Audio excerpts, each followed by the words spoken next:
Hi guys, நம்ம இன்றைக்கி என்ன பார்க்க போகிறோன்னா வெந்தயத்தோட அற்புத மருத்துவ பயன்கள். இந்த வீடியோ உங்களுக்கு மிகவும் பிடிக்கும்னு நினைக்கிறேன். மறக்காமல் ஒரு லைக் பண்ணிவிட்டு சப்ஸ்கிரைப் வச்சுக்கோங்க. வெந்தயம் நமது உடம்பிற்கு தினசரி கிட்டத்தட்ட 22 கிராம் நார்ச்சத்து தேவை. இந்த வெந்தயம் சைவ உணவுகளில் நார்ச்சத்து கொண்ட பொருள்.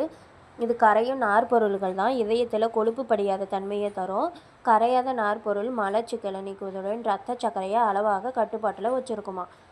இது சாம்பார், இட்லி, ரசம் என அத்தனை உணவுலையும் இந்த வெந்தயத்தை சேர்ப்பது நல்லது. அளவுக்கு அதிகமானால் வெந்தயம் கூட கசப்பு தன்மையை ஏற்படும். அதனால் அளவுக்கு ஏற்ற மாதிரி போட்டுக்கணும். நீரிழிவு, இரத்த கொதிப்பு, மாரடைப்பு ஆகிய 3 நோய்க்கு இது ஒரு பொது மருந்தாகும். வெந்தயக்கீரை நீரிழிவு நோய் உள்ளவர்களுக்கு மிகவும் நல்லது. வெந்தயத்தை மோரில் ஊற வைத்து தலைக்கு தேய்த்து குளித்தால் முடி பளபளப்பாக இருப்பதுடன் கண்ணீருக்கு குளிர்ச்சியாக இருக்கும்.